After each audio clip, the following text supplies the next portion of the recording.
Yes, now we start the next topic, that is conductivity and conductance. Conductance.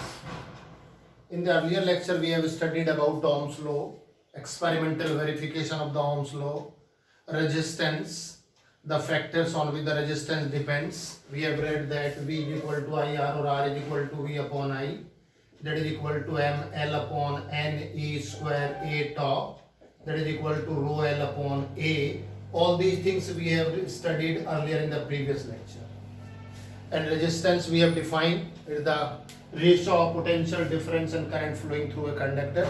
The factors on which it depends, that is the length, cross-sectional area, number density of free electrons, relaxation time, which is the function of temperature, etc. etc.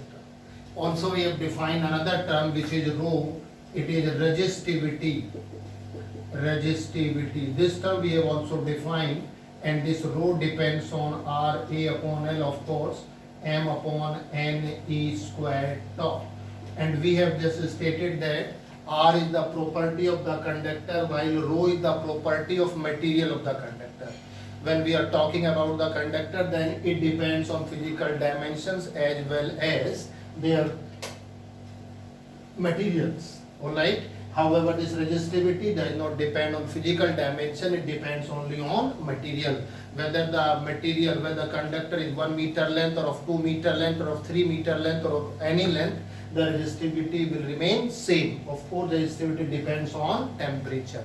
So all these things we have studied, but don't think so. If I want to make one thing clear, if length is made double, then resistivity will change. Of course, when length is made double, the resistance will also be double, because resistance is directly proportional to length, and R upon L will become constant. Similarly, if you are just A is made twice, then R will become half. That's why rho will not depend on A and L. So it is the resistivity we have just discussed. Now we take two more terms, that is conductance and conductivity. There are two ways to define one thing. Let's take an example. Suppose there is a glass of water. Suppose there is a glass and the glass is half filled with water.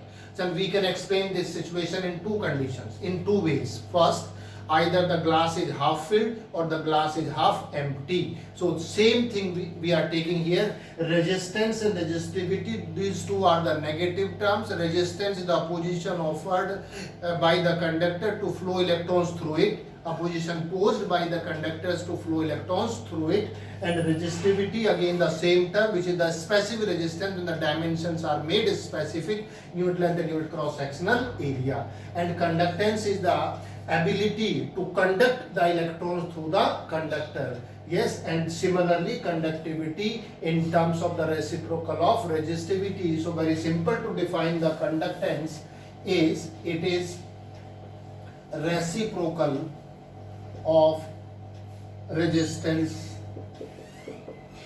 of a conductor. Resistance of a conductor, and it is defined as this G is equal to 1 upon R. It is reciprocal. It is reciprocal of the resistance, right? And when we take about the formula of resistance, then R is equal to V upon I, and this is I upon V. All these formulae are reversed now, right? This is conductance, and when we talk about it as its SI unit, that is equal to Ohm inverse or Ohm inverse, or sometimes we write MHO, Ohm inverse, M either, O either, that MHO. And the factors on which the resistance depends, on all these factors, this G will also depend, conductance will also depend, but in a reciprocal manner. Like resistance is directly proportional to length, conductance is inversely proportional to length. Resistance is directly proportional to the area of cross section, then conductance is inversely proportional to directly proportional to the area of the cross section. So R proportional to L, R proportional to 1 upon A,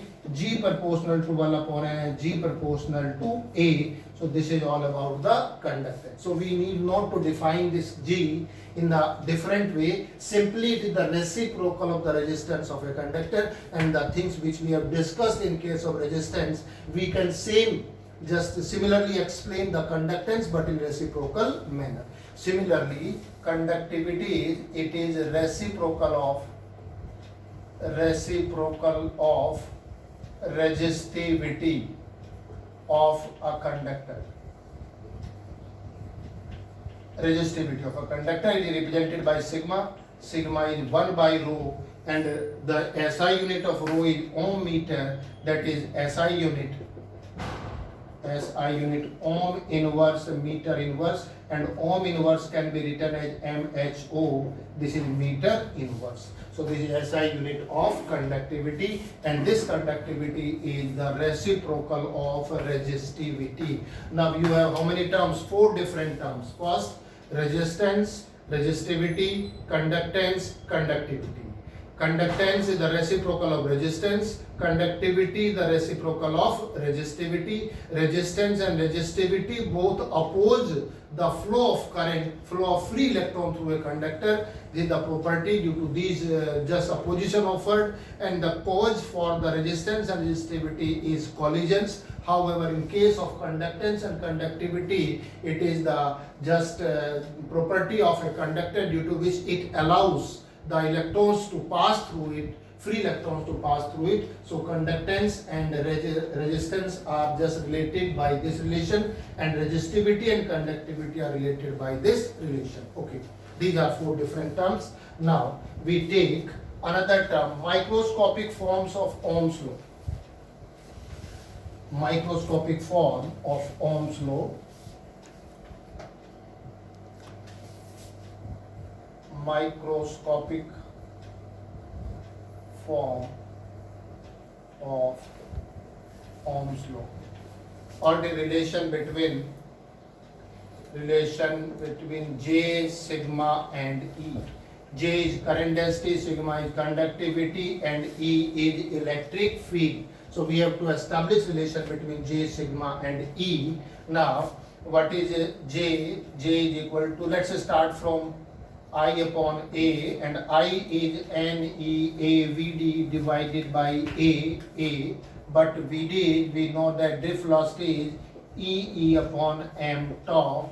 When you just connect these two, NE, that is EE upon M tau, it will become NE square E upon M tau, and let me write it in this way, NE square upon M tau, and that is E. And when we talk about this NE square tau upon M, this is M upon NE square tau, that is sigma, this is a resistivity, or sigma is 1 upon rho, that is NE square tau upon M. So this is equal to sigma, and J is equal to sigma into E in vector form,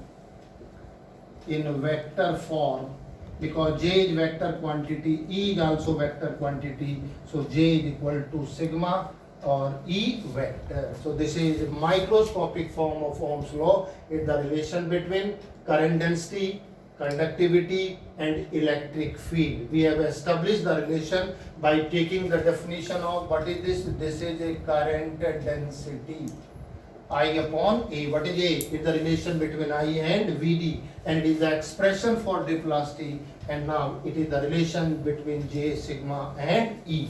Okay, so this is microscopic form of Ohm's law. Now we come to effect of temperature. Yes, all these things we have discussed on resistance. Effect of temperature. Effect of temperature on resistance of a conductor. Okay. Now, what is the formula of resistance? Resistance of a conductor R is ml upon Ne square A tau. For a conductor, when we are talking about a conductor, then its dimensions are made fixed, its material is made fixed, R is proportional to 1 upon tau. If all these things for a conductor remains constant, then R is directly proportional to 1 by tau, or inversely proportional to this tau. And what is this tau? Tau is relaxation time. relaxation time. What is relaxation time? It is the average time between the successive collisions between electrons, free electrons and ions. Okay.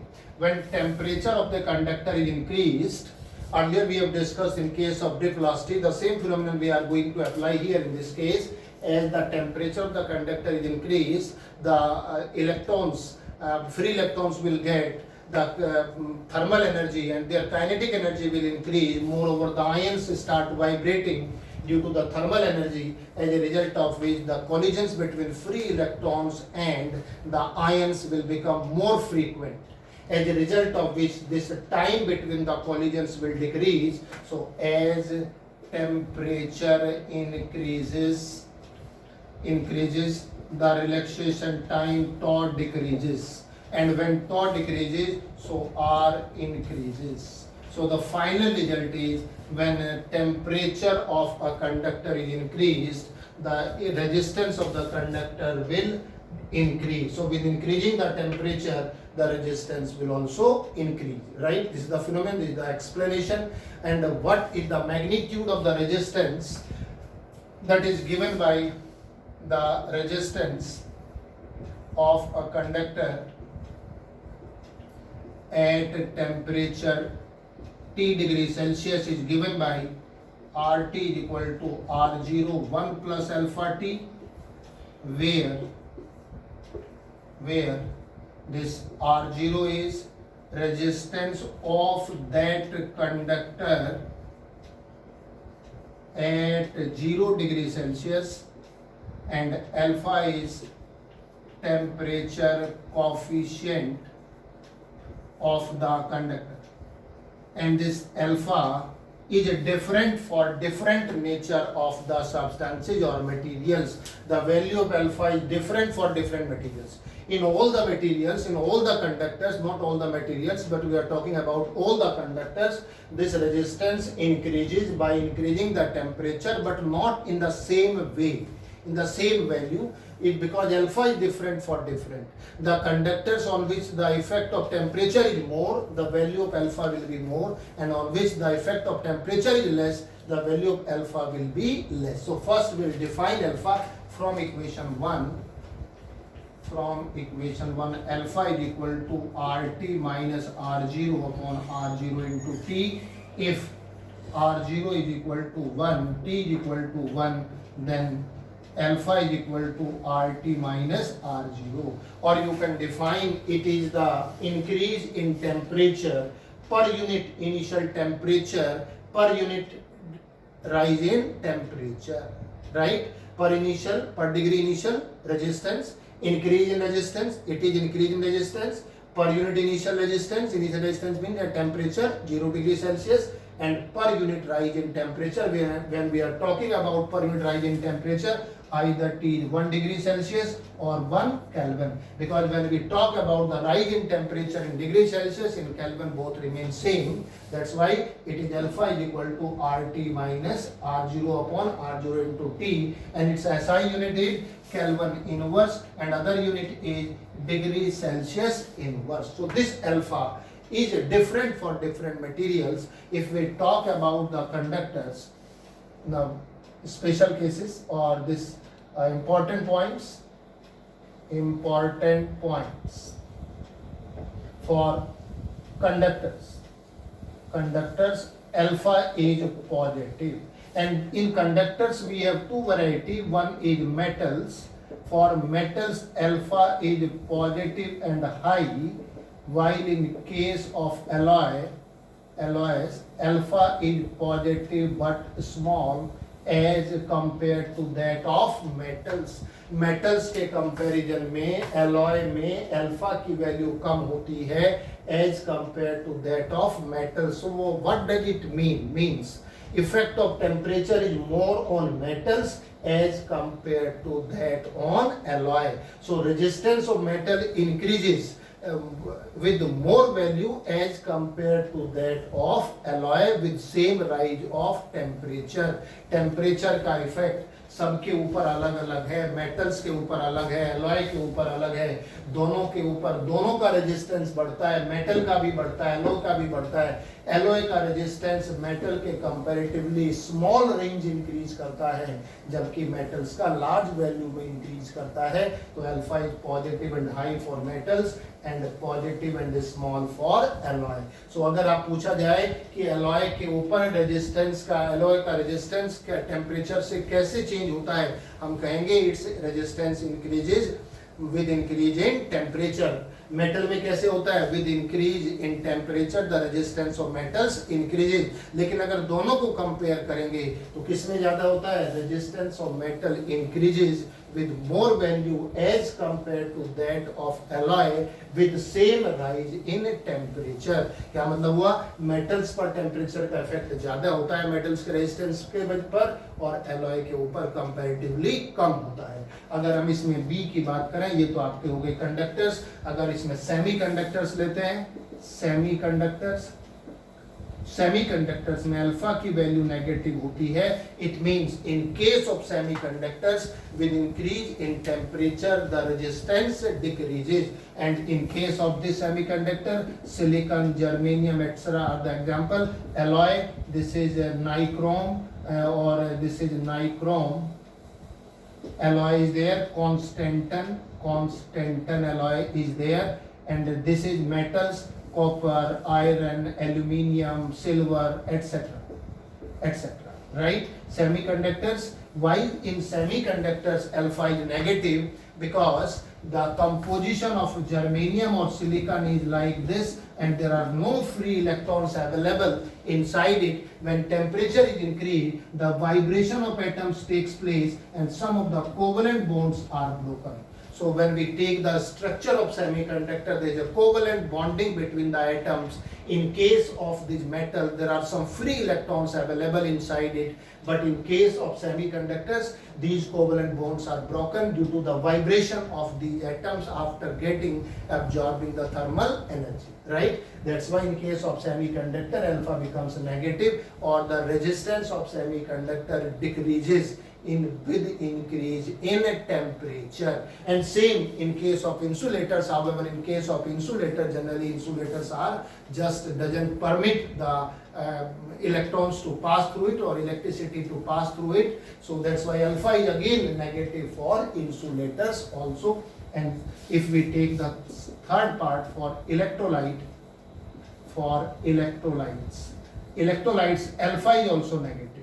So in case of electrolyte, when increasing the temperature, its resistance will also decrease. Why it will take place? Because on increasing the temperature, the rate of reaction will just increase. Suppose you have NH4Cl is the electrolyte which splits into ammonium ions and chloride ions, and with increasing the temperature, the rate of reaction will increase. More ammonium and chloride ions will be present inside the electrolyte, and the electrodes will become more positive and negative, so their resistance will decrease. So what is the effect? There is a wider term of this alpha we have taken. We have just classified the substances into three categories. First is conductors, which allow the electricity to pass through it. Second is semiconductors. Third is insulators, which do not allow the electricity to pass through it. Semiconductors, that is the conductivity lies in between conductors and insulators. The conductivity less than the conductors and more than the insulator. These are the semiconductors. And when we want to discuss the effect of temperature on entire just materials, all these materials, then on metals we have a different result, on alloy we have a different result. However, both are conductors. In both the resistance increases with increasing the temperature, but in metals it increases to the more value, higher value as compared to that of alloy. So more effect on metals as compared to that on alloy. In case of semiconductor or insulators, with increasing temperature, the resistance decreases. I have explained why it happens. In case of electrolyte, with increase in temperature, the resistance also decreases, and because the rate of reaction also increases. So this is the effect of temperature on conductors, semiconductors and insulators and electrolytes, and in conductors especially metals and alloy. And this property, because less effect of temperature on alloy, we generally use these alloy in certain, just like in meter bridge, in potentiometer. In future we will study all these things in this, because less effect of temperature on these alloys. So this is the effect of temperature. But in case of this result, this formula is the resistance at temperature T degree Celsius, and this is R0 is the resistance at 0 degree Celsius. So it gives the result from 0 to T degree Celsius. What will happen if the temperature increase from T1 degree Celsius to T2 degree Celsius? Let's try to derive another formula, a general formula. If this alpha is different for different materials as well as at different temperatures, the value of alpha is different at different temperatures. If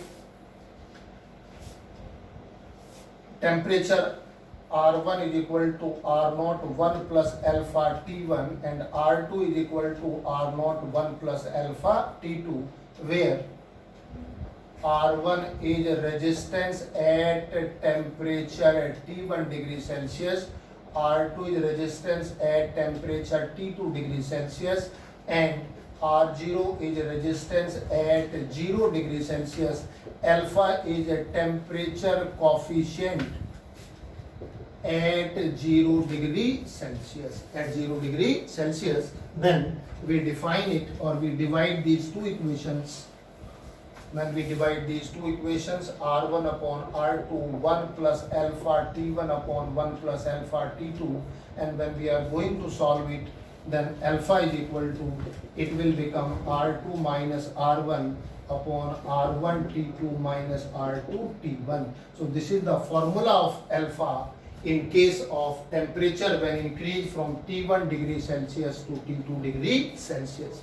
But if the alpha is taken at the average range of T1 degree Celsius to T2 degree Celsius, then it can be shown that alpha is equal to R2 upon R1 upon R1 T2 minus T1. So in most of the numericals, we are going to apply this formula when the value of alpha is given to over the temperature range between T1 to T2. Why we have taken it? Because this alpha depends on temperature also. So alpha depends on the nature of the material, number one. Number two, it depends on the temperature. If value of alpha is given at 0 degree Celsius, then we have to apply this formula. If value of alpha is given over the range of the temperature from T1 to T2, then we are going to apply this formula. In this formula, alpha is R2 minus R1 upon R1 T2 minus T1. And again we can define this alpha. How can we define? It is increase in temperature per unit initial temperature per unit initial resistance per unit rise in temperature. So let me define it. The alpha or temperature coefficient may be defined as, alpha may be defined as increase in temperature, not temperature, increase in resistance per unit initial resistance per unit rise in temperature. If T2 minus T1 is equal to 1 degree Celsius or 1 Kelvin, then alpha is equal to R2 minus R1 upon R1, right? It is increase in resistance per unit initial resistance per unit rise in temperature. When we are talking about per unit rise in temperature, either 1 degree Celsius or 1 Kelvin. So this is the effect of temperature on the resistance of the conductor. But if you want to discuss the effect of temperature on conductance, then again in the reciprocal manner as we have discussed in case of resistance. Okay. The next term is effect of temperature. Effect of temperature on resistivity. On resistivity. If we talk about the resistivity of conductors, and again we divide conductors into two categories. First is metals and second is alloy. alloy. In both the conductors, again rho is proportional to 1 by tau. When we take the formula of this rho, m upon n e square tau, m upon n e square tau, both these parameters for a material remains constant. So rho depends on tau. Again, it is inversely proportional to relaxation time, or with increase in temperature. With increase in temperature, we have already discussed, tau decreases. Temperature के बढ़ाने से tau की value कम होती है, and when tau decreases rho increases. Rho increases, बात समझ आई? रो increase होती है तो टॉ की वैल्यू कम हो जाएगी, रो की वैल्यू बढ़ जाएगी. ये आपका रिलेशन हुआ. And again we have got the same kind of relations as we have discussed in case of this resistance. Few graphs are there sometimes in examination, the variation is asked, so I am going to just draw few graphs for effect of temperature on resistivity. First, if we take metals or copper, then for copper the graph is like this. Here resistivity, here there is a tentative variation. In this axis temperature, on this y axis the resistivity. For metals, generally for copper or other metal, the graph is like this. In case of when I will draw the graph for this alloy it is for metals. For alloys, the graph is almost like this. This is rho and this is temperature, and this is A. And for magnet is almost independent. This is again alloy, but this alloy is magnet. For alloy, the resistivity is almost independent of temperature, and in case of semiconductors, for semiconductors we have, it is resistivity, it is temperature, the graph is like this. The resistivity decreases with increase in temperature. So temperature के बढ़ाने से ये सब change हो जाता है. अगर इसको हम कैपिटल T ले रहे हैं टेम्परेचर को, sometimes in Kelvin, when we represent in Kelvin, then we just represent it by capital T. So it is variation for metal, this is variation for alloy, this is also alloy. In special case for magnet, in which the almost independent, the resistivity of magnet is almost independent on temperature, and it is in case of semiconductors in which resistivity decreases with increase in temperature. बताइए सब बात समझ आई कि नहीं? तो basically alpha जो होता है टेम्परेचर कोफिशिएंट, ये दो चीज़ों पर डिपेंड करता है. ये नेचर ऑफ द सब्सटेंस पे डिपेंड करता है, ये टेम्परेचर पर डिपेंड करता है. पूरी वैल्यू हमने सारी एक्सप्लेन की. इससे ये बताता है कि अलग अलग मटेरियल पर टेम्परेचर का इफेक्ट अलग अलग होगा.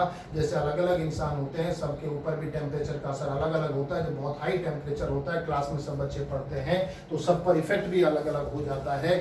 कुछ बच्चों को बहुत ज़्यादा गर्मी लगती है, कुछ को कंपैरेटिवली कम गर्मी लगती है.